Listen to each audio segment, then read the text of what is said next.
तो नमस्कार दोस्तों, आप सभी का स्वागत है आपके अपने चैनल करंट चैट में। तो आज हम डिस्कस करने वाले हैं 30 जून 2023 की बहुत ही बढ़िया न्यूज। तो उससे पहले अगर आपने अभी तक हमारे चैनल को सब्सक्राइब नहीं किया है तो प्लीज कर देना दोस्तों। Thank you in advance. बढ़ते हैं न्यूज की तरफ। ZTE receives government security clearance to supply gear to VI।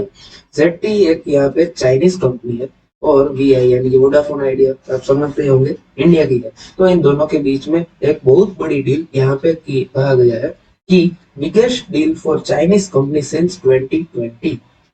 और ये डील का अमाउंट है 200 करोड़। ये कॉर्पोरेट वर्ल्ड में बहुत बड़ा अमाउंट नहीं है, लेकिन यहाँ पे कहा गया है कि ये बिगेस्ट डील है चाइनीज की। क्यों? क्योंकि जब कोविड हुआ था और ये सब हुआ था तब चाइना बॉयकॉट बहुत ट्रेंड में था।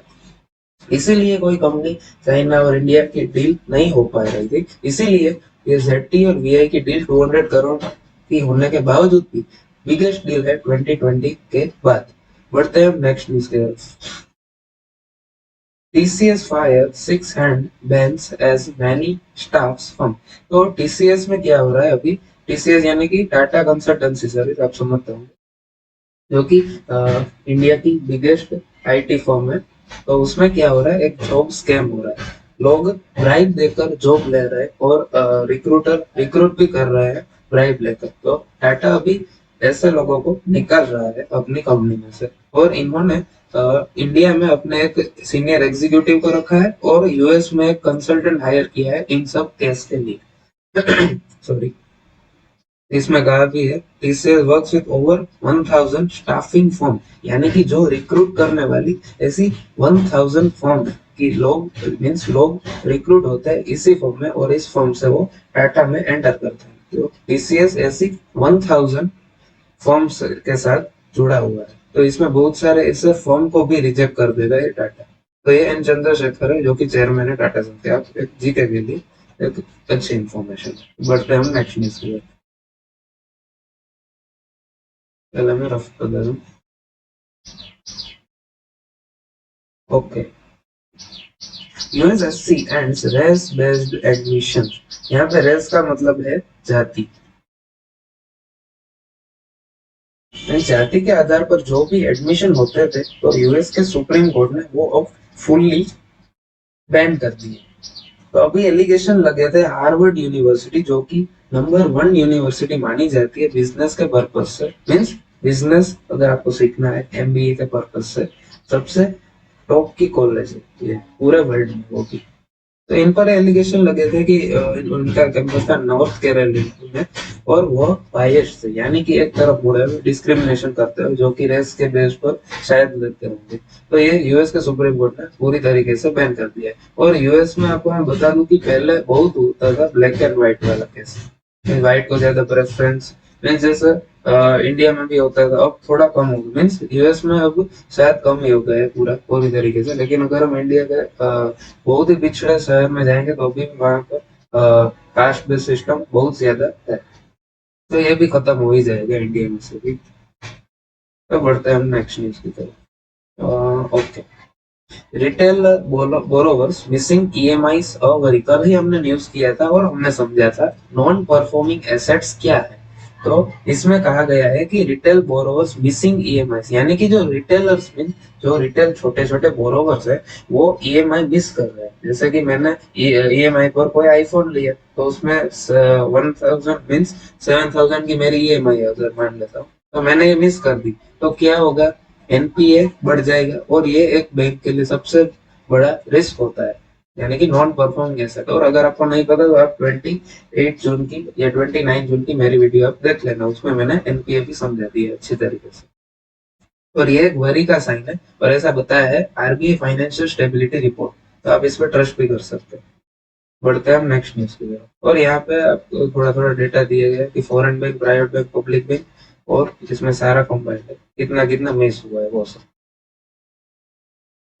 बढ़ते हैं नेक्स्ट न्यूज की तरफ। ओके। ये सब पॉलिटिक्स वो कवर नहीं करते। Okay. HDFC tomorrow cap invest in interior design को बोनिटो। ओके, शायद ये फ्रांस के, मुझे नाम से लग रहा है फ्रांस इटालियन जैसी होगी, पता नहीं है मुझे, लेकिन मुझे नाम से लग रहा है। तो इसमें लिखा है मॉर्गेज लेंडर एचडीएफसी, मीन्स यहाँ पे एचडीएफसी बैंक की बात नहीं की गई है, एचडीएफसी लिमिटेड की बात की गई है। Venture VC capital fund tomorrow Capital and some high net worth individual have together invested 40 crore in Lodha Ventures backed interior design Bonito Designs valuing company 655। तो इसमें इंफॉर्मेशन क्या दी गई है कि जो ये को बोनेटो है इनकी वैल्यूएशन है 650 करोड़। तो इसमें बहुत सारे VC high net worth individuals, means high net worth individual वो आते हैं जिनकी इनकम मीन्स जिनकी टोटल नेटवर्थ $1 मिलियन से ऊपर है, यानी कि अप्रोक्स मान सकते हैं आप 8.2 करोड़ से ऊपर है।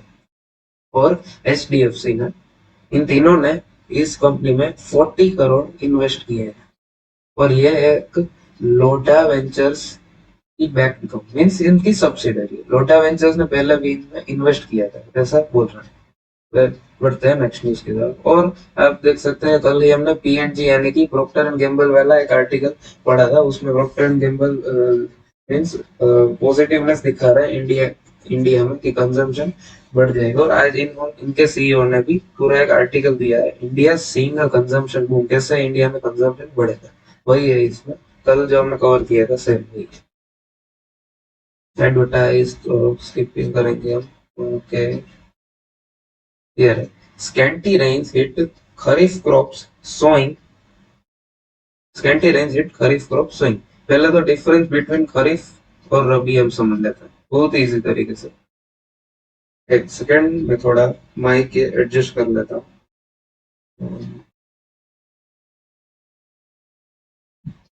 Okay done.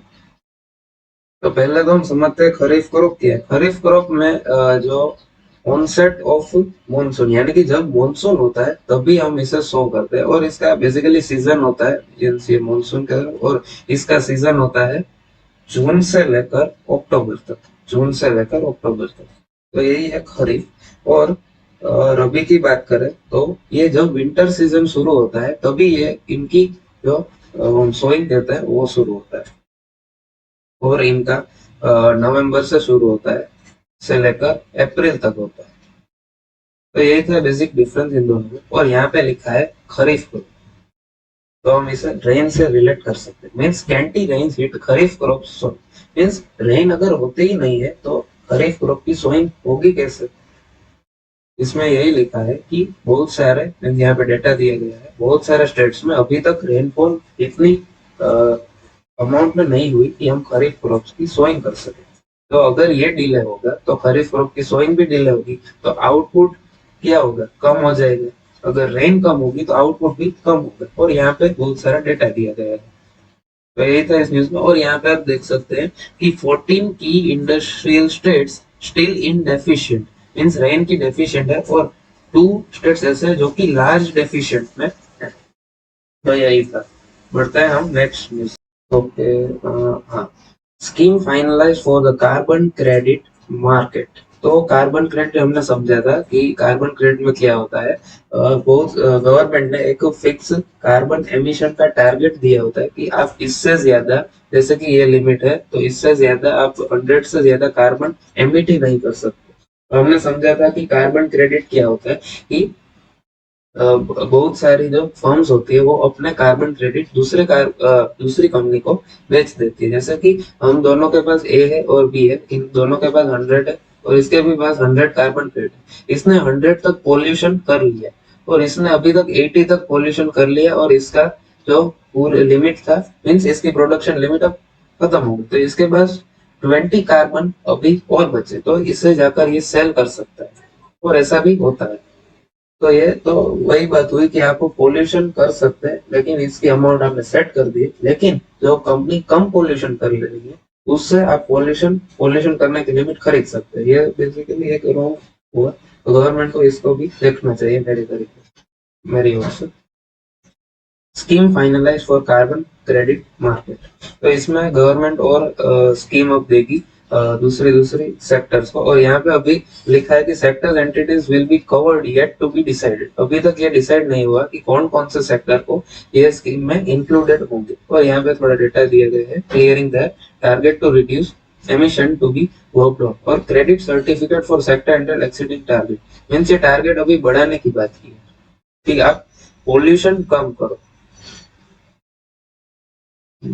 हाँ, बस यही था इस आर्टिकल। ओके, इंपोर्ट ऑफ, ये थोड़ी अमेजिंग न्यूज है। Import of lighters below ₹20 band, यानी कि ₹20 से जो कम के लाइटर्स थे वो गवर्नमेंट ने अब इंपोर्ट करने से बैन कर दिया है पूरी तरीके से। और इसमें डेटा दिया गया है और 20 के ऊपर के आप लाइटर खरीद सकते हैं, इसकी मना नहीं। और इसमें कहा गया है कि the prohibition has been imposed on pocket lighters, gas fuelled, non refillable और रिफिलेबल। और इंडिया इंपोर्टेड, एक second, India imported pocket lighters, gas fueled or non-refilled worth $0.66 million in 2022-23, यानी कि अप्रोक्स आप मान सकते हैं 5 करोड़, जैसे 5 करोड़ वर्थ के, 5 करोड़ नहीं, अमाउंट नहीं, अमाउंट है ये, यूनिट्स नहीं, 5 crore worth. And it was $0.13 million in April of this fiscal। तो ऐसा क्यों किया गया वो मैं आपको नहीं बता सकता, अभी इसका डेटा नहीं आया है। और मेन कंट्रीज कौन कौन से थे? Spain, Turkey and UAE. Okay, fintech सेज FLDG cover for co lending deals too. Means पहले तो मैं आपको समझा देता हूँ ये एफएलडीजी क्या है। मैं एक सेकंड कलर भी चेंज कर लेता हूँ, 1 मिनट।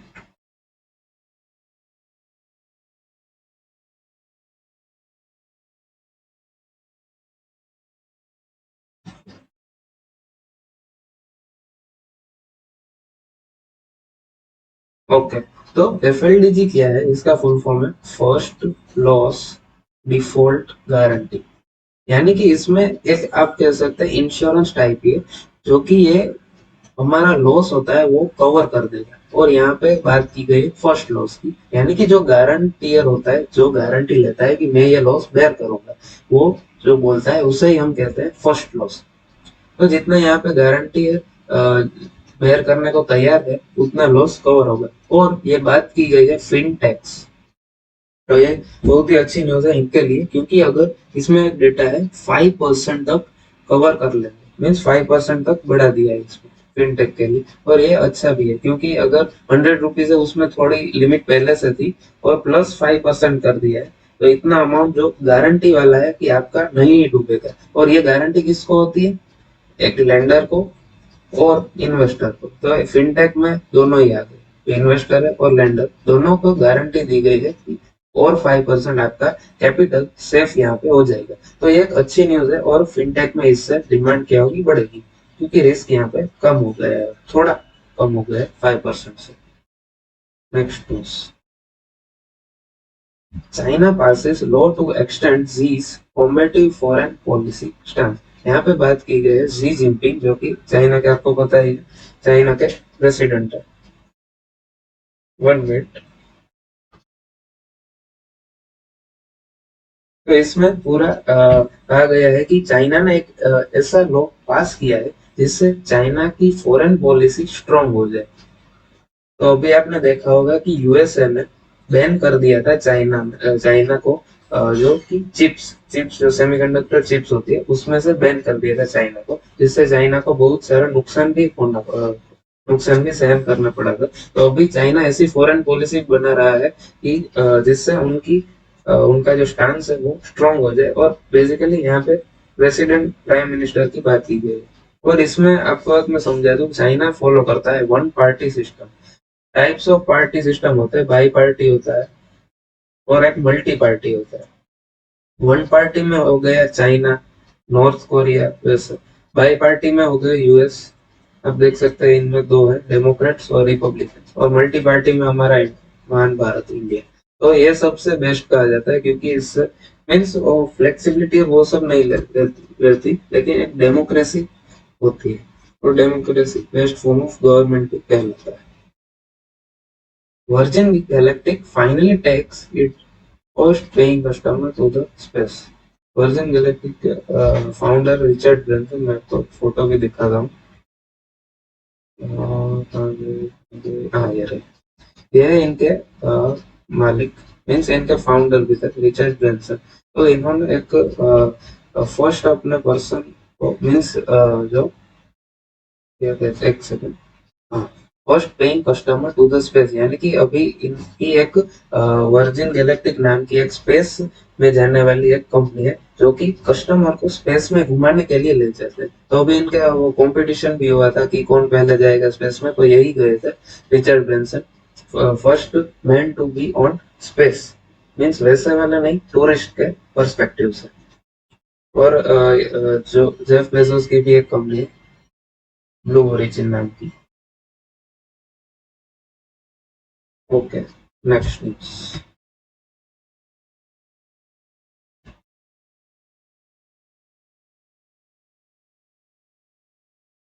हाँ, about a tenth of petrol pump now offer EV charging facilities. तो हमने बात की थी ईवी इंडस्ट्री की, तो इसमें मैंने आपको पॉइंट कहा था कि ईवी चार्जिंग स्टेशन में, अभी ईवी में प्रॉब्लम मेन क्या है कि चार्जिंग स्टेशन नहीं है बहुत सारे। तो यहाँ पे उससे रिलेटेड एक पॉजिटिव न्यूज है कि about a tenth of petrol pumps, यानी कि जो है जैसे कि 100 है उसमें से 10 पेट्रोल पंप, यानी कि 10% of the total petrol pump in India now offer EV charging facilities. तो एक बहुत बड़ा पुश है ईवी इंडस्ट्री को। यहाँ पे डेटा दिया गया है, नियरली 9,000 और about a tenth of the total petrol pumps across the country now offer E, जो कि लास्ट ईयर था 3423, तो अप्रोक्स आप कह सकते हैं 3 टाइम्स हुआ है। तो ये बहुत ही अच्छा पुश है ईवी इंडस्ट्री को। देखते हैं और कोई न्यूज़ है तो ये एक है कि थिंग्स आर नॉट बैड। ये रविंद्रन बाइजूस ने एक स्टेटमेंट दिया है, things are not as bad as you think, Byju's CEO tell staff in town. तो इनका कहना यही है कि अभी कुछ बिगड़ा नहीं है और ऐसा कुछ नहीं है कि कंपनी पूरी बैंकरप्ट हो गई है। आप पूरा विश्वास कर सकते हैं इस कंपनी में, लेकिन बहुत सारे लोग विश्वास नहीं करेंगे क्योंकि डेलोइट जो कि इनका ऑडिटर था यहाँ पे भी दिया गया है। डेलोइट जो कि उनका ऑडिटर था उन्होंने भी यहाँ पे निकले, मीन्स निकल गए वो भी। और उनकी वैल्यूएशन अब तो हो गई है $5 बिलियन। ओह बेचारे, $22 बिलियन से कितने $5 बिलियन। तो यही था दोस्तों आज की न्यूज में। Thank you, like share.